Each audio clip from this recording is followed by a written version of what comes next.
ومولانا محمدا عبده ورسوله الذي أرسله الله تعالى بالحق بشيرا ونذيرا وداعيا إلى الله بإذنه وسراج الله من الشيطان الرجيم بسم الله الرحمن الرحيم إنا عرضنا الأمانة على السماوات والأرض والجبال فأبين أن يحملنها وأشفقن منها وحملها الإنسان إنه كان ظلوما جهولا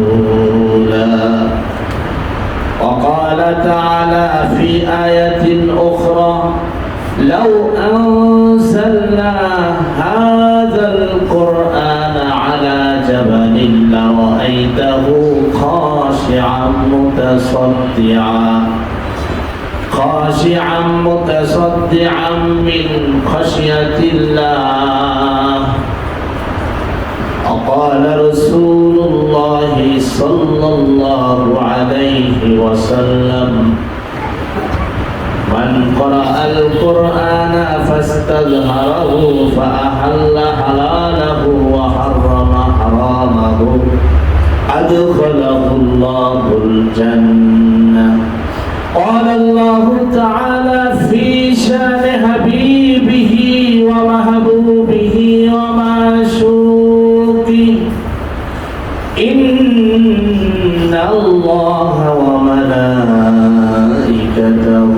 يصلون على النبي يا أيها الذين آمنوا صلوا عليه وسلموا تسليما اللهم صل على سيدنا مولانا محمد وعلى آل سيدنا مولانا محمد صلى محمد اللهم صل على سيدنا مولانا محمد وعلى آل سيدنا مولانا محمد لا إله إلا الله لا إله إلا الله لا إله إلا الله لا إله إلا الله محمد رسول الله صدق الله العظيم وصدق رسوله النبي الكريم ونحن على ذلك من الشاهدين والشاكرين والذاكرين والحمد لله رب العالمين الحمد لله মহান রব্বুল আলামিনের দরবারে লাখো কোটি শুকরিয়া আদায় করি যে আল্লাহ রব্বুল আলামিন আমাদেরকে আজকে এই পবিত্র দিনে জুমার দিনে গরিবের জন্য হজের দিনে আল্লাহ পাকের মহান ঘরে মহান দরবারে আমাদেরকে সঠিক সময় আসার বসার কিছু কথা বলার এবং শোনার তৌফিক এনায়েত করেছেন। এজন্য মনিবের দরবারে অবনত মস্তকে প্রাণ ভরে কালিমাতুশ শুকর আমরা আদায় করি আলহামদুলিল্লাহ। ওয়াহি বলা হয় ওই শব্দের আবিধানিক অর্থ হলো ঐশী বাণী, বার্তা, কথা, আর বিভিন্ন অর্থ আছে। তো এলমে ওয়াহি এটা কার নিকটে আল্লাহ প্রেরণ করেন? বলতে পারবেন? এটা আল্লাহ নবীদের নিকটে ওহী প্রেরণ করেন। অর্থাৎ আসমান থেকে কোনো কথা আল্লাহ পাক হযরত জিবরাইল আলাইহিস সালাতু ওয়াস সালামের মাধ্যমে আল্লাহ নবীদের নিকটে যেটা প্রেরণ করেন এটাকেই বলা হয় কি? ইলমে ওহী।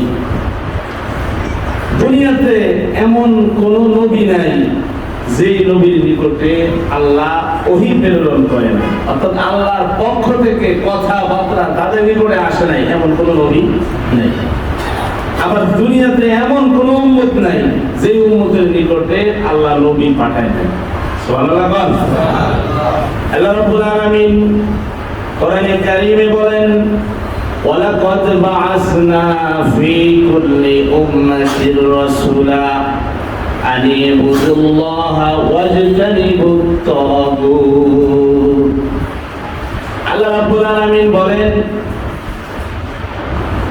দুনিয়াতে এমন কোন নবী নাই যাদের নিকটে আমি আল্লাহর পক্ষ থেকে ওহী আসে নাই। ওয়ালাকাদ বা'আসনা ফি কুল্লি উম্মাতির রাসূলা, আর দুনিয়াতে এমন কোন উম্মত নাই যে উম্মতের নিকটে আমি রাসূল প্রেরণ করি নাই। সুবহানাল্লাহ। তাহলে বলেন ফি কুল্লি উম্মাতির রাসূলা, আমি প্রত্যেক উম্মতের মধ্যেই রাসূল প্রেরণ করেছি। সুবহানাল্লাহ। রাসূলের মিশন কি ছিল? দাওয়াত কি ছিল? আনি ইবুদুল্লাহ, তোমরা এক আল্লাহর দাসত্ব করো, এক আল্লাহর ইবাদত করো, এক আল্লাহর গোলামি করো। কথা বলেন ঠিক না ঠিক? মুসলমান গোলামি করবে কার? আল্লাহ। মুসলমান দাসত্ব করবে কার? আল্লাহ। মুসলমান কোনদিন মানুষের গোলামি করতে পারে না। মুসলমান একমাত্র গোলামি করবে আল্লাহ সুবহানাহু ওয়া তাআলা, যিনি রব, যিনি আমাদের স্রষ্টা, যিনি মনিব। মুসলমান শুধুমাত্র কেবলমাত্র তার সামনেই মাথা নত করতে পারে। কথা বলেন ঠিক না?